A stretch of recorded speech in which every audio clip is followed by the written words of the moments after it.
Get ready for your daily dose of WordPress and web development tips, tricks, and insights to help you find success with WordPress.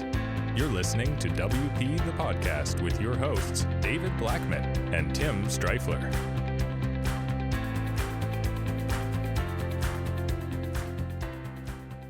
Hey everybody, welcome to another episode of WP the Podcast, brought to you by WP Gears. I'm David Blackman. And I'm Tim Streifler. Today we're going to talk about why WordPress open source, why it is open source, and what that means for you. Tim, you want to tell people what open source is? Yeah, open source is the opposite of closed source.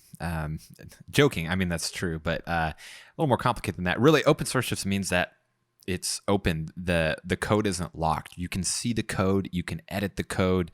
You can do whatever you want with. For example, take your iPhone. The iOS software is closed source. You don't get to see the code. You can't see how they're doing different things. You can't change the code. It's locked. Where WordPress is the opposite. It's fully unlocked. You can look under the hood. You can customize what's under the hood. You have control.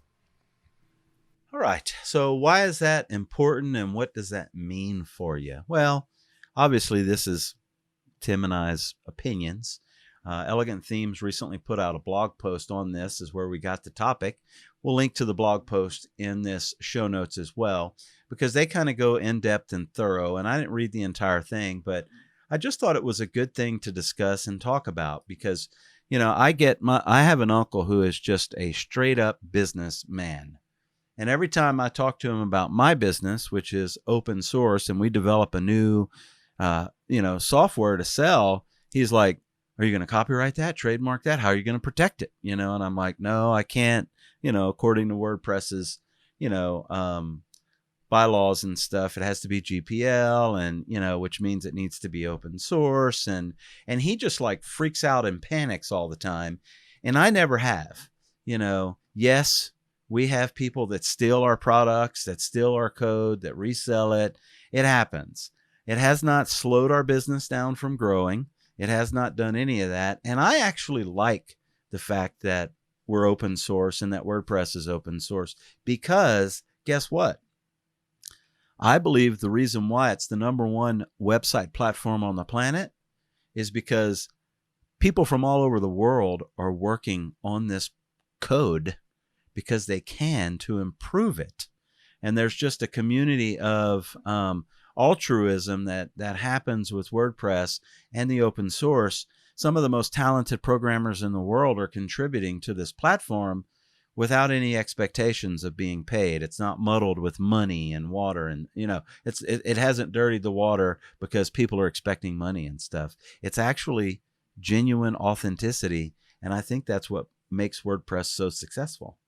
Yeah. So say, for example, WordPress was not open source and that it was, there was a WordPress company. I know Automatic owns the trademarks and stuff, and that's kind of a separate discussion. But say it was, a typical system, like, for example, Apple is with their iOS, and say WordPress was a company in and of itself and it was closed source.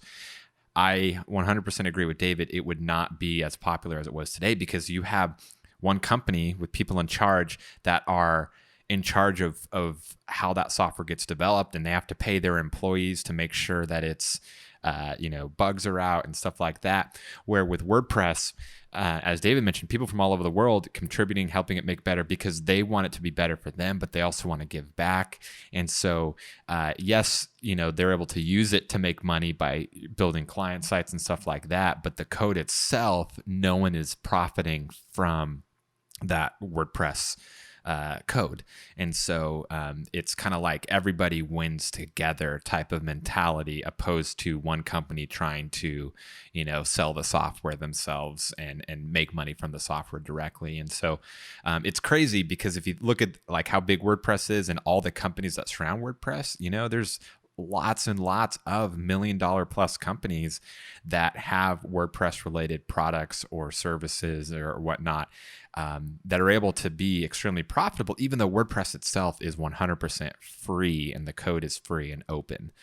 So it's very interesting. And so that's why, traditional business experts like your uncle David, where it just, unless you're in the world, you don't really understand it, because it almost seems like counter to the way that typical business runs. It's very interesting. It's kind of hard to describe unless you kind of looked at it and been a part of the WordPress world for a few years. Yeah, he constantly scratches his head because he's been involved in my business for the last ever since it's been in existence, because he's kind of the person that I go to get advice and stuff. So when we pull P&Ls and we look at numbers and we look at year over year, he's just like, how in the heck is this happening, man? You're growing, you're continuing to grow, and you don't have anything protecting yourself. I mean, this is crazy, So it's been a heck of a journey, and I felt like it was a good topic to explore and just to share with the audience and stuff why it's important. I think it's important because I get awesome people like Tim and awesome people like, other friends that I have all over the world contributing to this amazing thing called WordPress, which supports my family and supports quite a few other families. Like Tim said, many, many, many, many $million-dollar companies have come and risen because of this open source platform and stuff. So there you go. And another, big reason why open source exists is it fuels innovation. So say, for example, WordPress plugins.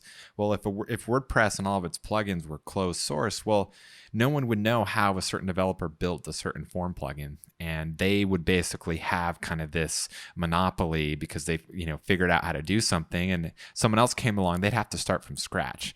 And I'm not saying that, the form plugins that are out there have all copied each other, but they're able to learn from each other because of the open source nature of WordPress and all of the plugins and themes. And so it encourages innovation because you can take what people have done and improve upon it. You can learn from it. You can, I see how they did this here. I'm going to figure out a better way to do it that would, be more efficient and less bloat, whatnot. So it really helps push each other. You would think that, everything's free, like no one's able to make money, but no, it does the opposite. It encourages innovation. It helps everyone, become better developers and create better products. All right. Well, tomorrow we've got another great topic. Why so many WordPressers dislike Gutenberg. Tune in tomorrow to find out. Tim, until tomorrow, we'll see you then. Take care. Bye-bye. We've come to the end of today's episode of WP the Podcast. Join us tomorrow for more daily tips and strategies designed to help you run your WordPress business toward success. Remember to subscribe to WP the Podcast so you can stay up to date with each episode. And don't forget to rate and review us. We'll see you again tomorrow right here on WP the Podcast.